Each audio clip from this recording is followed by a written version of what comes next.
Considering how crappy everything pays right now, I was beyond hyped when I found an opening for a night janitor paying $40 an hour. In the rural backwater swamp of Georgia, $40 an hour. To clean a church?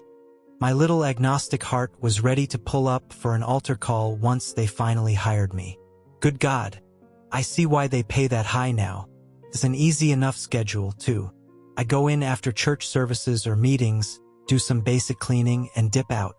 Takes maybe 2 or 3 hours every night, and I do an afternoon clean on Sundays between services. So Mondays, Wednesdays, and Fridays I do a couple of late nights, and it's all good. They told me they wanted a more thorough clean once a week, whatever day I choose. So I just decided to make my Wednesday nights the long ones. For $40 an hour, I'm not gonna skimp either. I go over every goddamn inch of God's good house with a fine-tooth comb.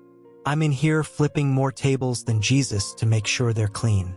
Takes maybe 7 hours or so to go through everything, and it's the easiest money I've ever made. The place is old. From what they told me when I started, it's at least a couple of centuries. Built in colonial times and renovated/rebuilt over the years on the same land. There's a little cemetery out behind it too, though many of the graves are too worn down to read at this point. They haven't had a new resident since the 1800s, I think. One big sanctuary makes up most of the place, with a couple of little rooms in the back behind the main altar. A little door on the right side led back into a small hallway that smelled of mildew, with 2 doors on the left and one at the other end of the hall. Normally, it would look like just your average old Protestant church in the South. Except it gets a little weird. The first door on the left is painted blue. Not like a regular blue either, but like a bright cerulean. It's both padlocked and deadbolt from the outside though, and on the pastor, William, has a key to it. When I was talking to the Anita, the treasurer who hired me, she told me she had no idea what was down there, but it was probably just old storage or something. I had to ask her again when she said, "Down there?" because we're in the heart of Georgia swamp country. If someone tries to make a basement around here, they're just going to get a room of crumbling mud and humidity. She assured me it was a cellar, though she only was told this by Pastor William. My first Monday night clean went off without a problem. Went in and just ran a vacuum over the floor after a prayer group meeting. Tuesday I was off, so I just stayed home and played Shadow of the Erd-Tree. Wednesday night after service, I went in around 8:30 to start my cleaning. The only person left there was William at this point, but even then we only briefly passed each other as he was heading out. There was not much to say of the interaction though. We just explained pleasantries and he said he was off to get some shut-eye. I was just desperate to get into the church and out of the swamp heat. I got in, walked to the little supply closet in the back of the sanctuary, and pulled out the vacuum. Wednesday night service wasn't very crowded usually. Just a few grandmas and the really devout couple of middle-aged men with their thick study Bibles. So nothing was really dirty. I figured I could just milk the clock a little by dusting around and just fucking about in general. Might as well get some money while I'm here. Vacuumed the sanctuary with no problem, and went to go get in the back hallway next. Probably a good time to mention the sanctuary has 2 sets of lights. One for the front altar area and the other for the actual pews and seating area. I only had the altar area lights because they were pretty damn bright. Until you get into the hallway at least, then you can barely see because the light only extends a few pews out. Headphones in, music going, I just kept doing my cleaning. Ran down the hall into the office next to the blue door, and even got to the pastor's office while I was at it. I didn't really notice anything until I looked up and out the door from the end of the hallway.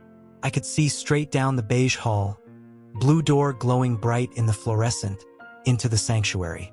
I don't think I've ever felt goosebumps like I did when I looked down that hall. At least 7 or 8 people were sitting in the pews just out of the light's reach. They were all dressed in black, heads bowed so faces couldn't be seen. I had to squint to see them almost, but they were definitely in the first 2 rows outside of the light. I don't know if there was anything behind them. It was much darker, but I was already shook. I briefly closed my eyes and reopened them, but they were still fucking there. Then there was a loud thump on the blue door, like something being thrown hard against it, but there wasn't a sound of it falling down either. I took my attention from the sanctuary to the blue door for just seconds, but it was long enough for everyone in the sanctuary to suddenly vanish. Nothing was there when I looked back, with it looking just like I had left it, not a soul around. I kind of just shook it off as having like a late-night heebie-jeebies moment, you know? Except I finished up right there and started locking up. I've never really believed in any kind of supernatural, was religious in my younger days but had since really drifted off. I've always liked horror stuff, but the idea of ghosts and shit in the real world? Please. Then I realized I had to turn the lights off at the altar and leave through the main sanctuary door. Swear I'm not scared of the dark, but I'd be lying if I said I wasn't creeped out a little. I turned off the light, saw the moon shining through the stained glass, and immediately got a chill again. It's been nearly 100 degrees with full humidity the past few days, and it felt like I was being dunked in ice water. There wasn't even anything there. I looked around, but nothing. Pulled my phone out and turned on the flashlight, making a quick pace toward the front doors. I swear, to whatever God you want to hold me to, that there was the sound of footsteps thudding along behind me. I swung the door open and practically dived through. Never felt so fucking good to feel swamp heat on my skin. Slammed the damn thing behind me too. Started to walk to my car, then realized I didn't lock it. I thought about just not going back, leaving it be until the next person got there on Friday for a prayer group. Then I realized the money I would lose if I didn't do something right and lost this job. Look, rent is fucking high right now and I've got to pay bills. So despite everything in me telling me to get the hell out, I turned around to go lock the door. The keys were in my hands, jingling like wind chimes because I was shaking so damn hard. I finally got the key in and started to turn it when sounds started reverberating from the sanctuary. A chorus with an organ swelling to a crescendo.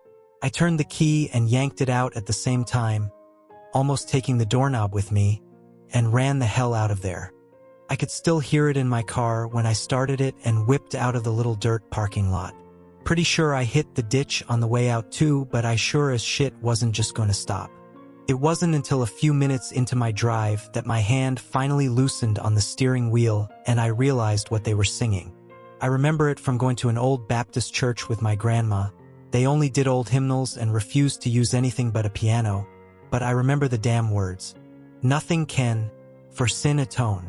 Nothing but the blood of Jesus. Naught of good that I have done. Nothing but the blood of Jesus. I asked Anita about it on Friday night when I went in. Made sure I was out by nightfall this time though. She said that she'd always thought there were angels around this place, keeping watch over the flock. Don't know how angelic that sounds, but I guess she hasn't been here alone after dark. When I told Pastor William about the thump coming from behind the blue door, he had the briefest flicker of something on his face. Then it was right back into smiling preacher mode, like fucking baby Billy. Told me there was a problem with possums digging into the basement and not finding their way out. I don't know that I really believe him. That sounded bigger than any possum I've ever seen. Even the one that gets into my garbage every night. I started calling round Ronald. No way a possum was going to get that fierce with a door. They canceled service Sunday, so I was off. Going back in tonight after the prayer meetings and doing a little cleaning. So I'll update if there's anything that happens. I want to chalk it up to just being in a strange place at night, but there's no way those chills were based on nothing. This shit keeps up, I might start praying while I'm there. Yeah, not gonna lie, I've worked some really awful jobs, but next to nothing has had me feeling this kind of anxiety before going in. Hell, I remember puking every morning before going to my call center healthcare job. Getting screamed at and told you're the reason some boomer is going to die, all because their heart medication was denied by the insurance and they had to pay $3. It's really not fun, like at all, but I would honestly take it again at this point. If it paid the same as this place. Went in last night to clean after the prayer meetings. Except I went in a little early to see if I could actually catch William. Maybe see if I could get through the blue door. Didn't work, mind you. Think he's being a lot more secretive about something than he lets on. I approached him after the last of the older men left, giving a hearty wave and "see you Wednesday" along with it. Pastor William started to walk back to his office as I was starting to get my usual cleaning supplies out. The sun was still up, so I was planning on hitting this place quick and getting the hell out before it got dark again. Never thought I would be thankful for the sun staying up until 9 in the summer, but here we are. Before he could walk into the hall, I got his attention, asking if he wanted me to clean up the room behind the blue door. He just kind of smiled. There was this look I just couldn't quite place. Maybe concern? Then he gave me some bullshit answer about how he had done a spring cleaning back in May, so not to worry about that. Just focus on the areas where people move through and keep things nice. That's all I need to do. A little weird, but whatever. Then he dropped the goddamn bomb that they're hosting a wedding tomorrow, so I'm gonna need to do a deep clean. Phew, I was not prepared for this. I tried making up some excuse about not being able to do it tonight because family event or something, and he just told me to come back after the event was over. Said he absolutely needs it cleaned by tomorrow. I didn't have anything with me. I wasn't going to drive the 30 minutes to get back home either with my busted-ass air conditioner. There wasn't much choice, so I just started doing whatever I could and doing it fast. Swear to God I've never cleaned that fast in my life. Dusting corners, scrubbing down filthy baseboards. They wanted me to pull out a whole damn carpet cleaner. Before I knew it, the sun had gone down without me realizing. The church lights were so bright with the stained glass that it was hard to notice when it got dark. But now it felt like the lights were a haven. Phone said it was around 9:30, so not much time since sundown. That's when I realized I forgot to bring my phone charger, which was just really fantastic. The cherry on top of the whole thing, you know? At least it still had about half the batter. Put it in power saver and just hit work even harder. It wasn't until I was cleaning windows that shit started getting weird. Maybe 30 minutes later, I was up on the stepladder, going down the stained glass windows with a soft rag and warm water, getting ungodly amounts of dust, may I add, when something suddenly thumped hard against the window. Honestly, with how hard it hit, I don't know how the window didn't break. Sounded like a whole cinder block, but it must have hit just right on the window trim to absorb the impact. Almost made me fall off the ladder though. Hell, I was barely saved thanks to the clumsy recovery reflexes I've honed all my life. It took me a minute, but I steeled myself and went out the front door, looking right around the corner to where the window was. There was a street light that illuminated the entire side, giving me a pretty clear view. Nothing was there, though. Only the small, worn-down graveyard a few feet away from the church, made even creepier by the shadows being cast from the saturated light of a sodium bulb. That was about the time I noticed one of the shadows longer than the other. When I looked back toward the cemetery, there was a tall, dark-suited man with a wide-brimmed hat, just kind of standing in front of one of the graves. I'm gonna throw this out there, if you want intricate details of the rest of the night, you're not gonna get a lot. Things are still a massive blur and I'm completely fucking freaked out. This is all from what I can remember in the very rapid escalation that came next. Obviously, seeing the goddamn Undertaker making his WWE return in the middle of a graveyard was not on my agenda last night. I ran my ass inside so fast I should be on a plane to the goddamn Paris Olympics right now. Okay? I need you to understand just how little I am willing to fuck around with whatever is going on here. I got right back in there and locked that door. Deadbolted whatever I needed to do. Whatever the hell was in here might just be some spooky spirit shit. But that thing out there could very well be an IRL murderer. Look, if I'm gonna die, let it be by some instant 13 ghosts mess. I'm not chill with being murdered by a human. They can be really fucked up.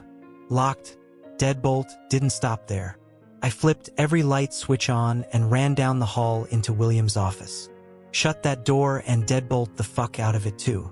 Then I grabbed my phone and started to make a call to whatever officer they would send out here. Except I'm in bumfuck nowhere. No damn signal, and somehow, even though I put power mode on, I'm at 15% on my battery. I tried calling the cops again and my phone died right then and there. At this point, I am decidedly not chill, and am debating whether it's my best move to just hide in here or risk getting to my car. Took me a few minutes, but I started to kind of calm down and try to rationalize everything. It was probably a gravestone, right? like a taller one with one of those weird sculptures on it. I've never looked too close at it to be able to tell, to be honest. Not especially planning on it unless it's high noon and the sun is shining. This was not that time, so I decided that for now we're safe in here, and we're just gonna chalk all this up to being a big misunderstanding late at night. Nerves going a few fewer miles per hour, I decided to go back to cleaning windows. That was about all that was left other than cleaning the baptism pool, and that was as simple as a quick scrub since it didn't seem to be used often. All good, we're getting through this. I'm sorry I start talking in the plural when I'm freaked out. Washing the windows was going okay, but I still kept the deadbolt and everything on the door and every light on. All good, all fine. No worries, just wiping the window. Then came the screaming. Ice in my damn veins. It was a woman, I think. All I know is it was guttural, like the sound of grief in the rawest form. I don't know what the cause of the scream was, but I could tell it was in the building. Took me a minute to get moving again, but I had to know if I was right. It was still going too, with few stops in between the loud roars of anger and despair. I was right. I wish I wasn't, but it was coming from behind the blue door. Kept going too, but it sounded so fucking far away down there that I'm not really sure how it could. Unless there's some massive concrete bunker under here, I don't know how anything more than a crawl space could be under there. Then it stopped. I was in the hallway at that point, and I was in the middle of trying to rip myself in half so I could run away.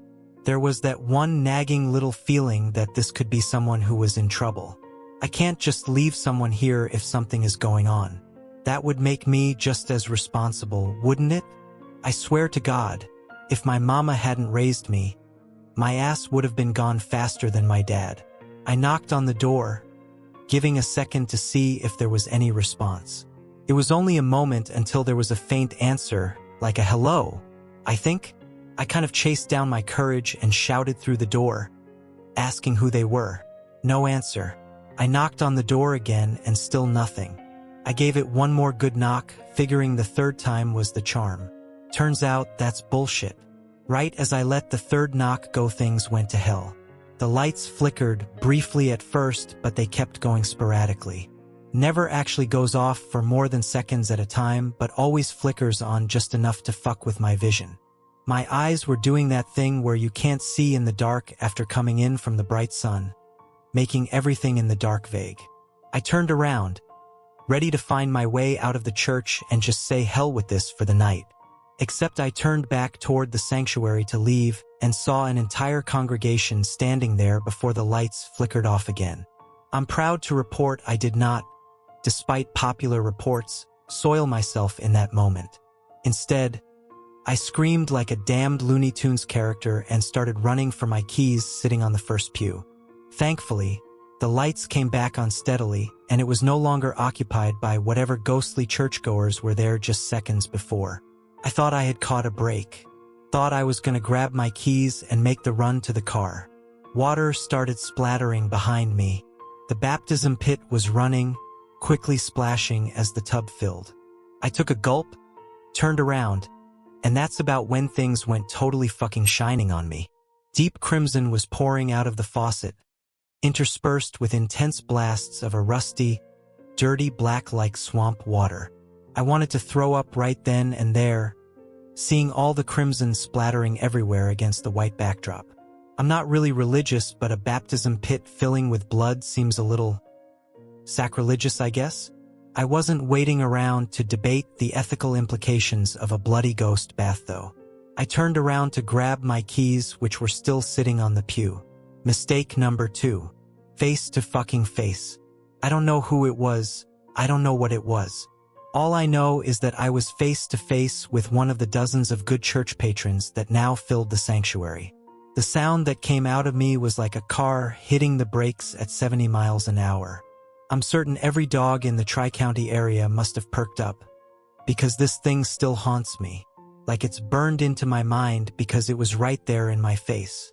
Almost nose to nose if it had one. The face was waxy, almost like eggshell white skin. Not scary by itself, but the dark, hollow sockets instead of eyes were what really got me. I expected to be staring into thin air, but I'm seeing into the back of this thing's skull. That was when it opened its mouth, rancid, decayed breath blowing into my face. If I had eaten anything since yesterday morning, I might have puked then and there. When it opened its mouth, I snatched my keys off the pew and tore off down the middle aisle. Sounds from hell were what started all around me. The organ came to life, screeching and out of tune. Then came the singing, that same goddamn hymnal as the last time. Started wishing I hadn't deadbolt and chained the door when I was too shaky to pull it open. But somehow I got out of there and tore the hell out of the parking lot. And here we are. I've been up for hours on end because I can't get that face out of my mind. Not to mention I still don't know what the hell was going on behind that blue door. That scream sounded human, and I could swear I heard someone saying hello after the first knock. I don't know what to trust anymore though after this morning. I got a text from William. Know what it said? Because I expected it to read along the lines of, "What in the hell happened here?" Nope. Wow. Cleanest I've seen this place in years. Amazing job, thank you. What the fuck? I'm going to do some research. Maybe see if I can find anything on the cemetery or the church. Hell, I'm about to look into William himself. Something doesn't sit right about him. And yes, I know there are going to be some people asking me why I don't just quit or break the lock.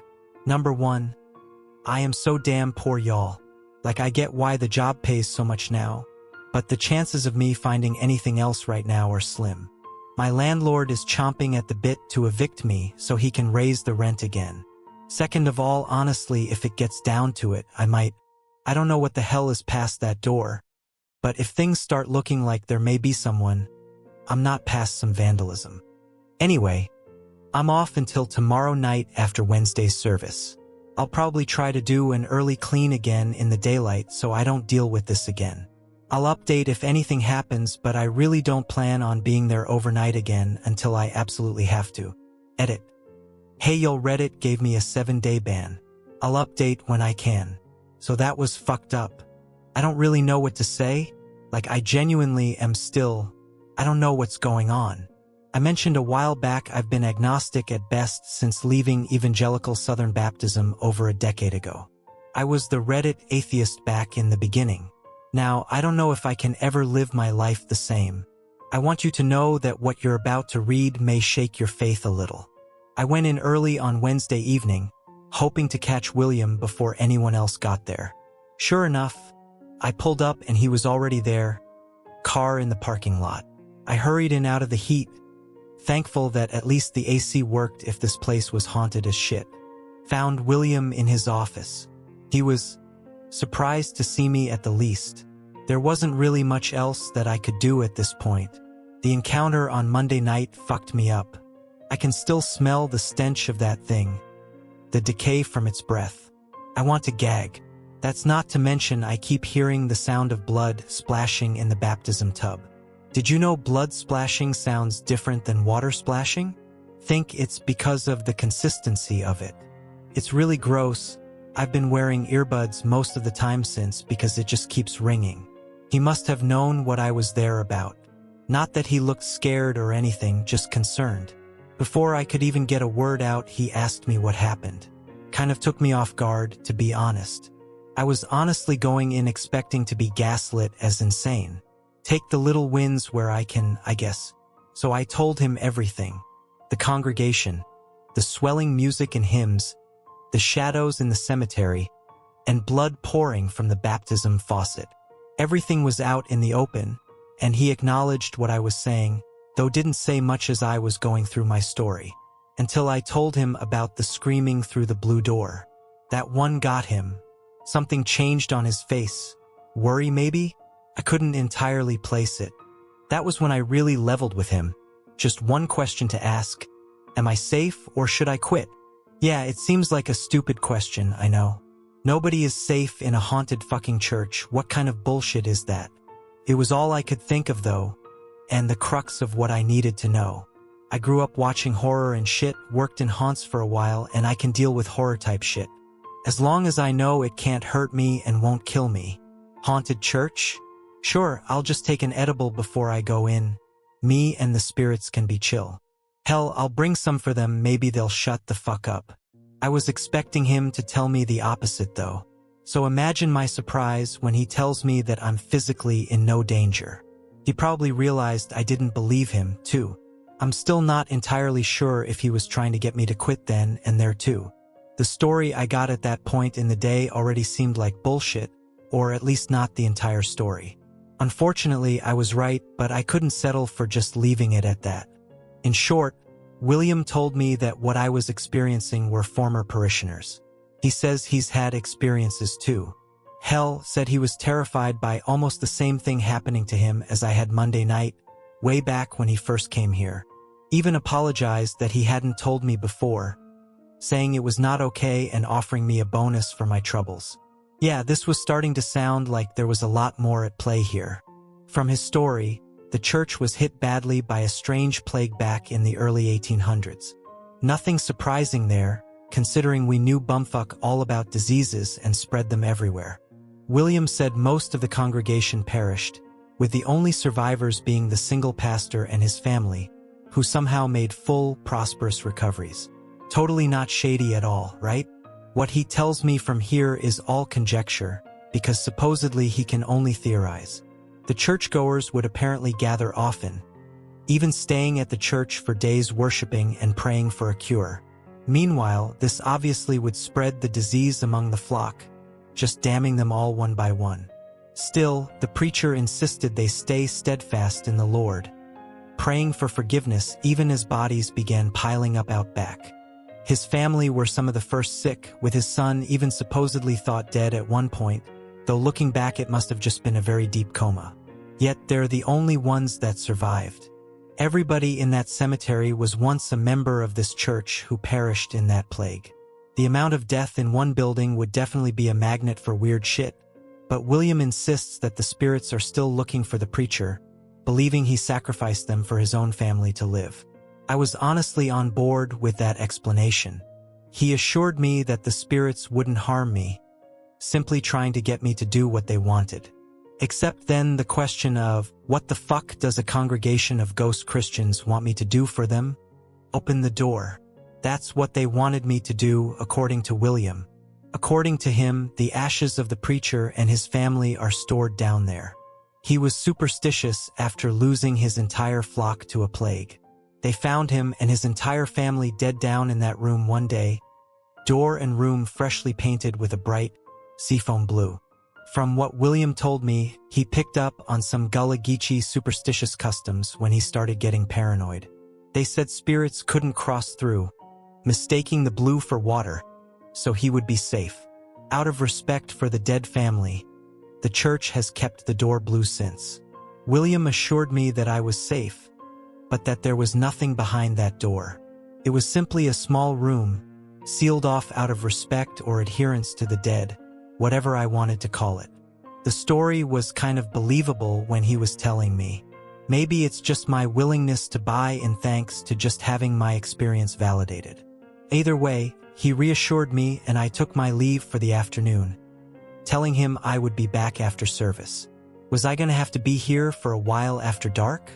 Yeah, but the bonus was $600, so who are you to judge me? It wasn't until I was back home that I really started thinking about it. There was no way there was a room there. It didn't make sense with the outside of the church.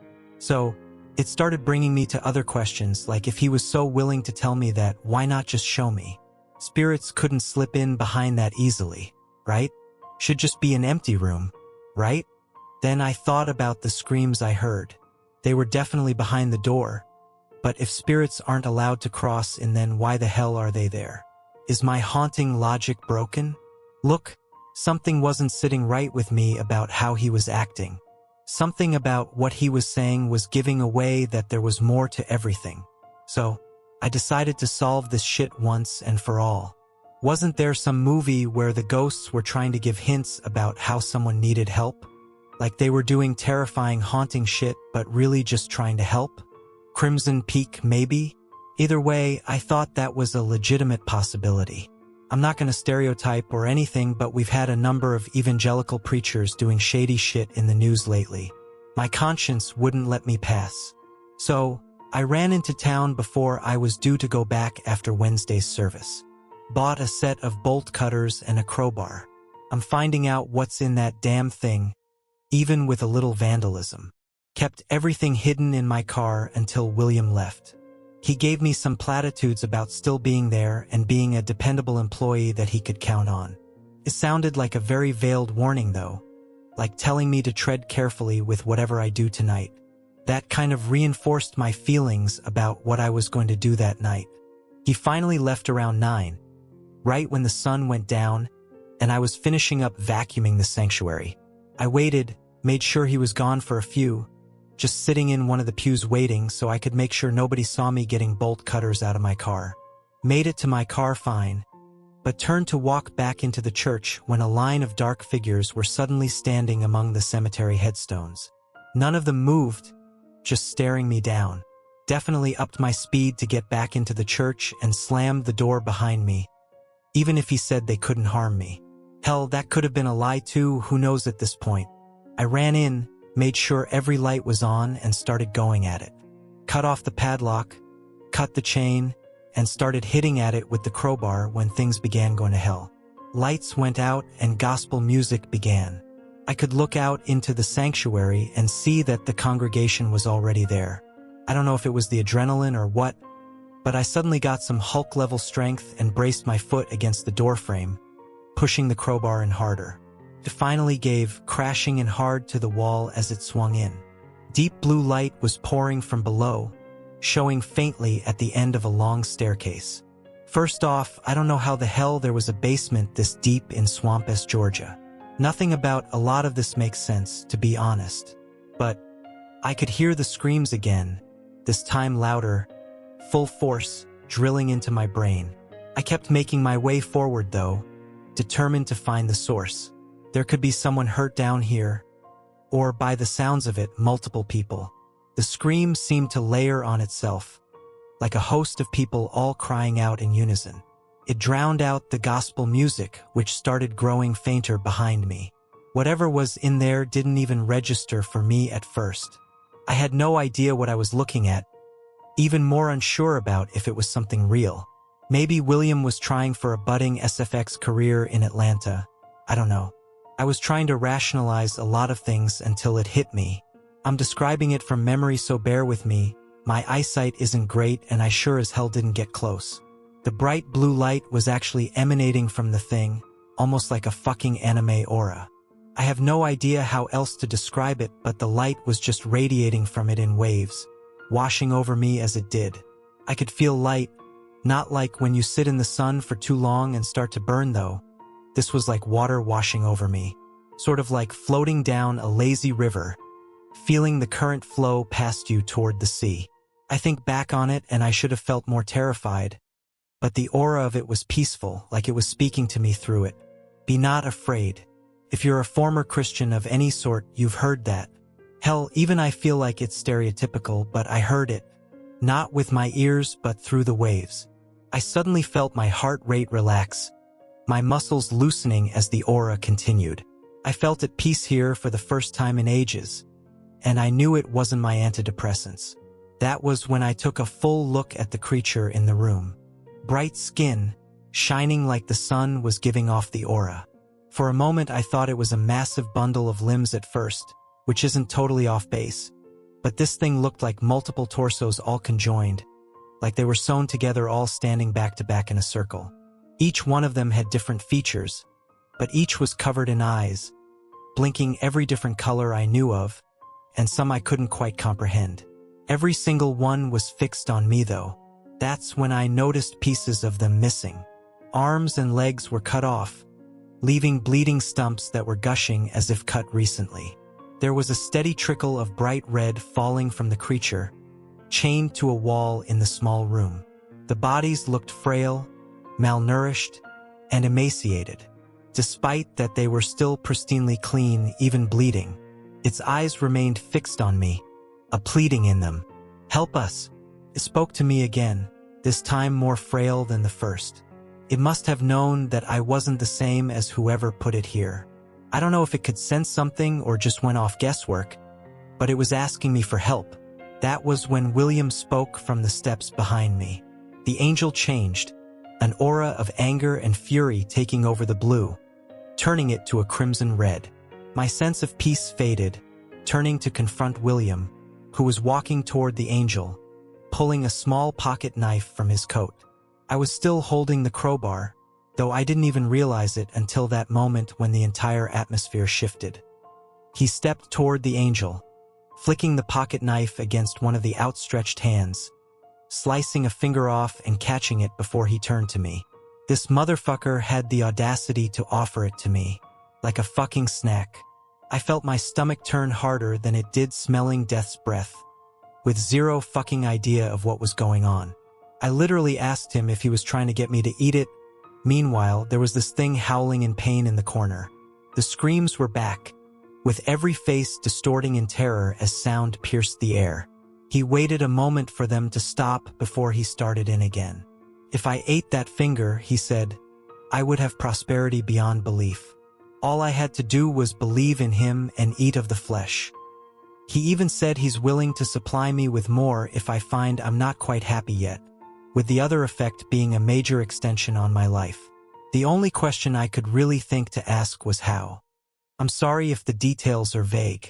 I get overloaded incredibly easily with information, and this was, if you really want to put it literally, a biblical amount of fuckery.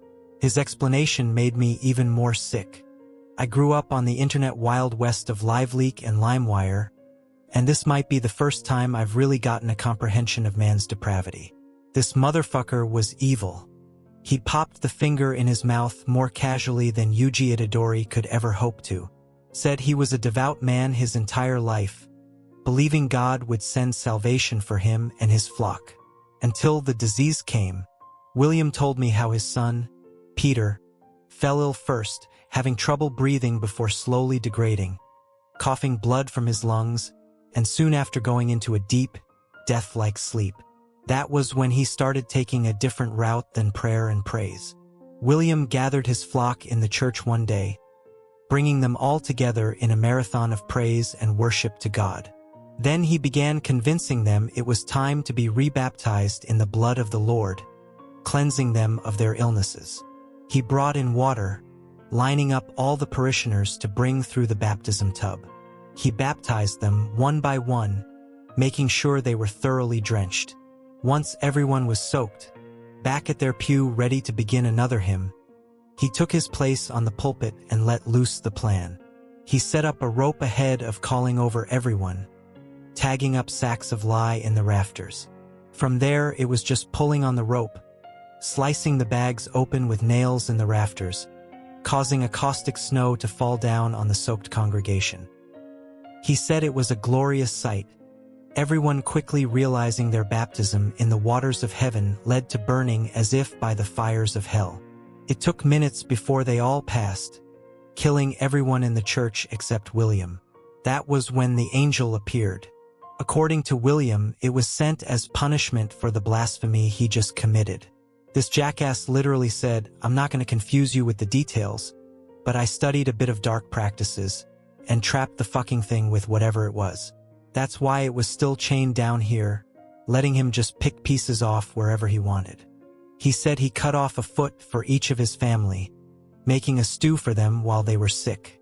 Just pouring some into his son's mouth brought him out of a coma in hours.